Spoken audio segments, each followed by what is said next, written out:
What's going on, YouTube? Hey, today I'm on my lunch break. Right now I'm heading to get my front windshield replaced because the owner that had the truck previous, they had some wiper blades on it that were, I guess, metal on metal scraping the window, and I got a real bad glaze across the windshield.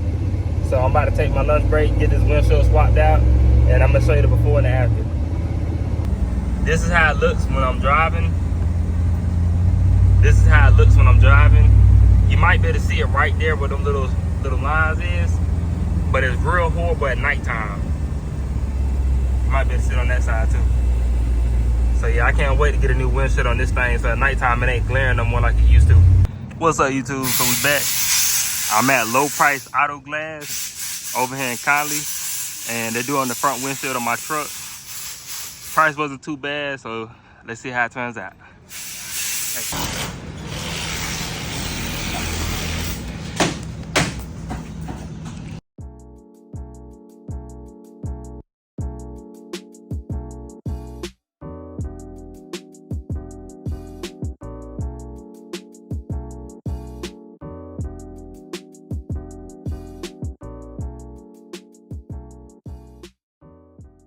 What's up, YouTube? We are back.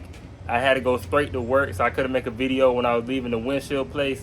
But man, I just want to say, if you're in the area of Moreland Avenue or Atlanta, please check out them boys at Low Price Auto Glass. They knocked this thing out really quick. It took them about 30 minutes, which I was very pleased of because it helped me out because I was on my lunch break. But man, they knocked it out. I'm in love with it. Let me show you guys what it looked like. Hey, this is how the windshield turned out. Man, I'm so glad I ain't got to look at no more scratches on it, no more scuff marks. The haze is gone.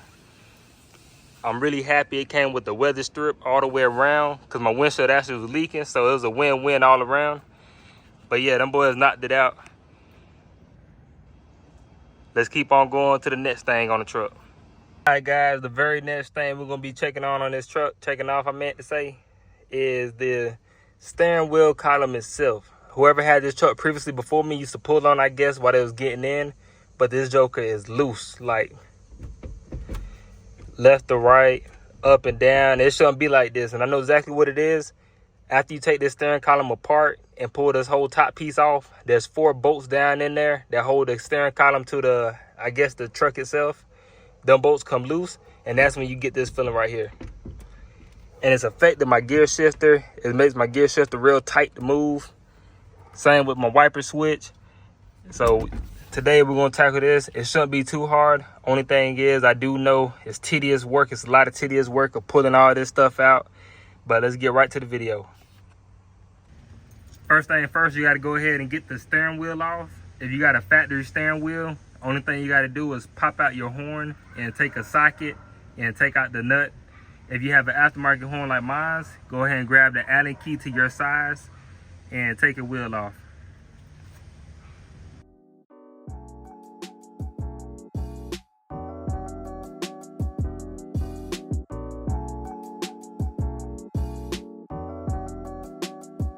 Now I got my steering wheel off.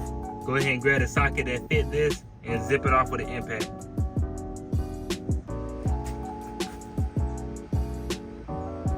And what I meant to say was, first thing first, take loose the battery terminal on the negative side.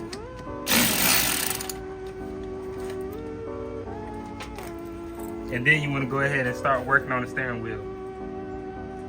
Now you got the steering wheel off and the battery unplugged. What I'm gonna go ahead and do is take off these 3 little screws on the outside and put my impact on the big one in the middle, and this whole adapter should come right off.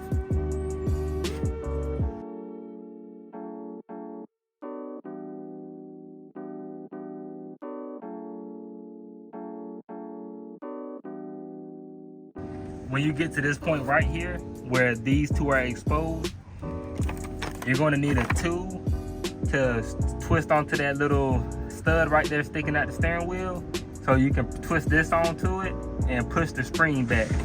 So when you twist this onto here and start twisting the other handle, it's going to push this off of the spring, and you're going to grab this little spring out with a little pick or anything you got.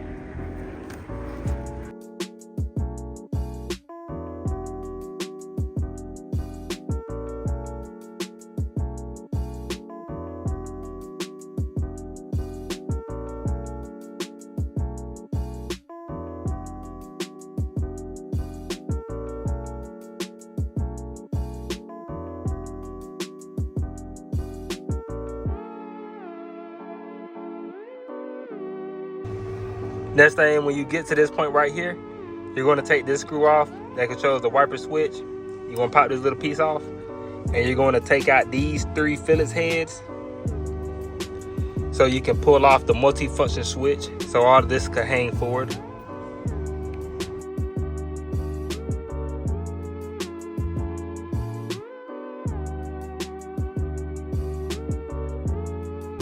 After you get the 3 Phillips head screws out, the next thing you want to do is take out the 3 star bits, and it turns out being a let me get it to focus, a T30 star bit. Knock those 3 out, and then we'll move on to the next thing.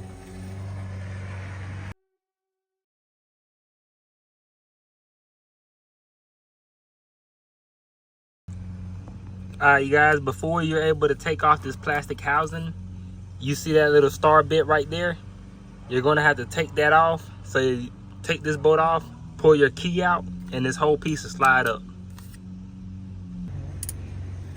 The screw that hold in the ignition lock cylinder is a T20 bit.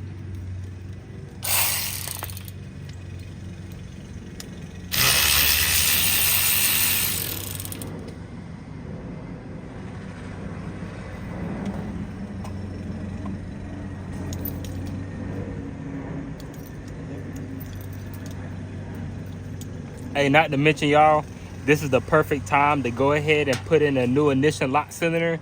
If you've been having trouble with yours, I went ahead and bought a brand new lock cylinder and also a wiper switch, because you're right here, so you might as well go ahead and put new stuff, putting everything back together. You got to think about it. It is a 25-year-old truck. But now we got the key out. Let's go ahead and pop the plastic piece off.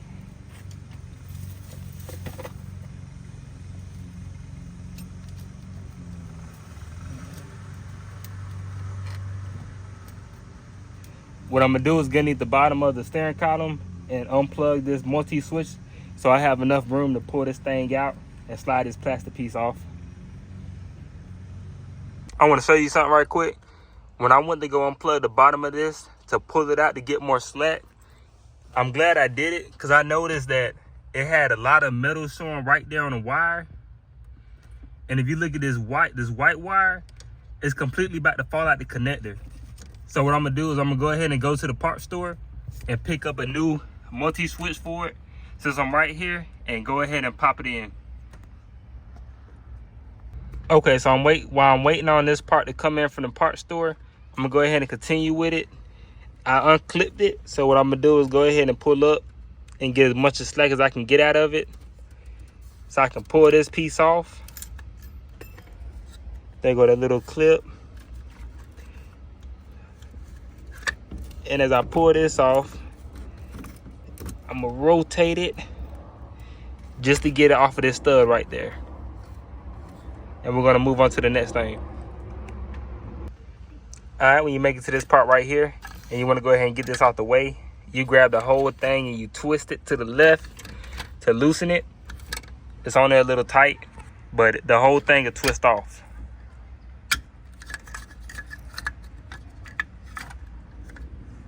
All right, I put the pliers on the inside of here where this covers it up. Help me break it loose. Go ahead and twist this piece off.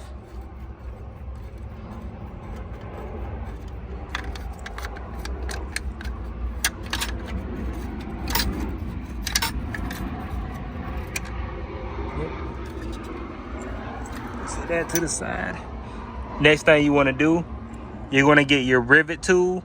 You're going to screw the tool into here to pull the little rivet, what the tilt column rivets on. I'm not sure the proper name, but I'm about to get the tool out and show you guys the part number to it. This the tool right here. That's the part number. It's for the pivot pin remover, and I'm gonna show you guys how to use it. This is what the tool looks like. I'm gonna go ahead and screw this piece inside that hole, and I'm gonna twist on this nut to pull it out.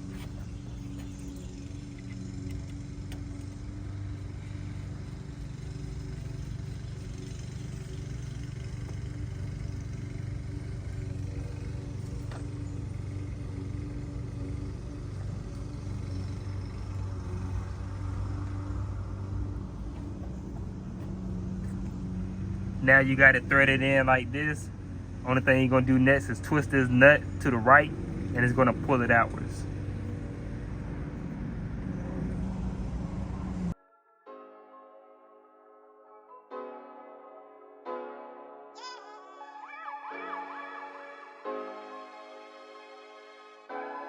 Now I got the left pivot pin out. You gotta do the same thing on the right side. Alright, you guys, when you get this far right here, before I take the last pivot pin out, I'm gonna take a flathead screwdriver and remove the pivot spring. Once I twist this to the left, it should pop out, and I'm gonna finish removing the pivot pin.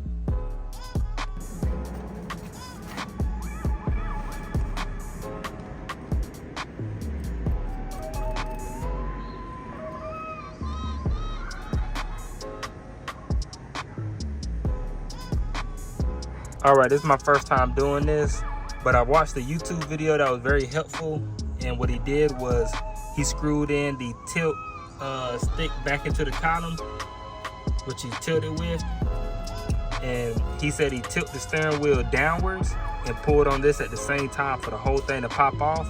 So let's go ahead and give it a try.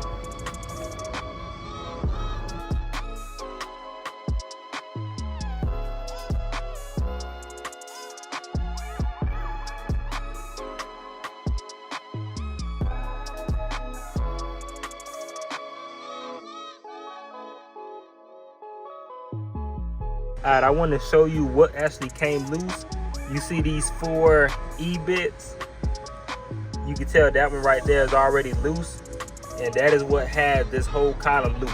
So what I'm going to do is pull them bolts out, and I'm going to put some Loctite on it. I probably should have used the red one. I should probably use the blue one, but I'm going to go ahead and use the red one, because I don't want these things ever back and back out. You got 4 of them. So it turned out being a E8mm socket. And I'm gonna take these out, put the Loctite on them, and screw them back in.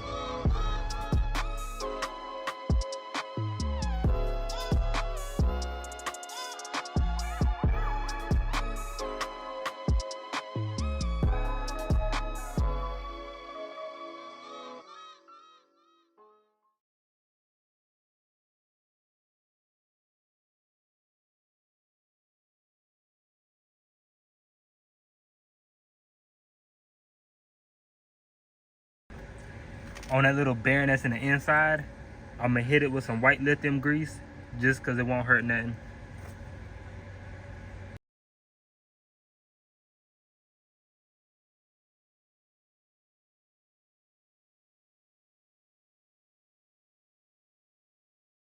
Alright, you guys, now once you finish tightening up them 4 E-bits, what you want to do is put them pivot pins in on the left and the right side before you put this spring, because once you put the spring in, it tries to push off the steering column.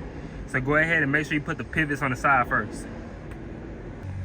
Easiest ways to put these back in is to put a little grease on them, take a hammer and tap it in.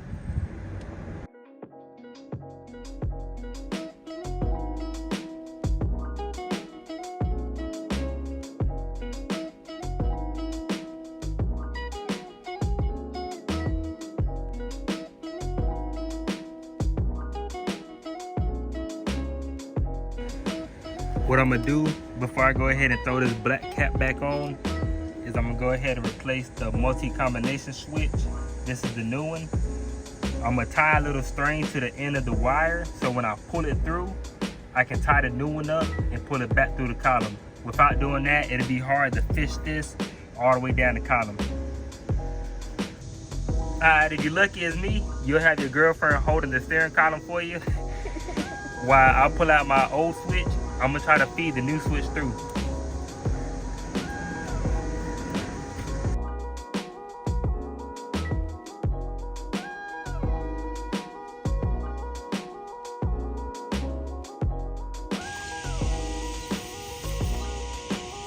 After you get the whole black plastic housing back on, metal housing, whatever it is, it's time to go ahead and put in your key.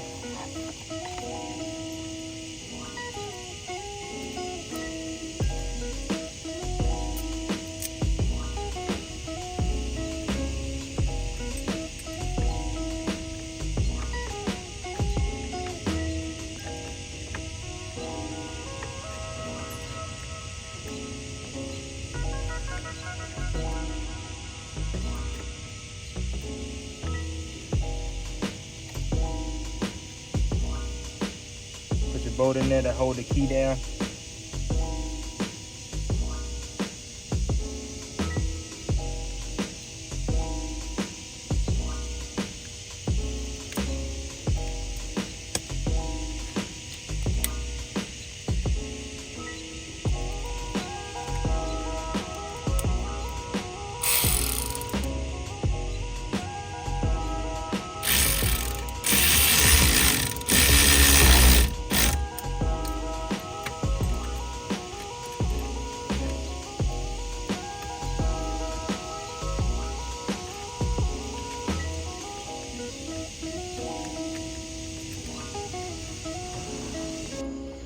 It is now 12:31 at night, and this took a lot longer than I intended. When you're doing this, the piece that the ignition key slides on, you need to make sure you align it with the pivot needle, because if you don't line it up, you'll be doing this 3 times like I did, because I kept putting everything back together, and when I was turning my key, it never came back all the way right there. It stopped about right there.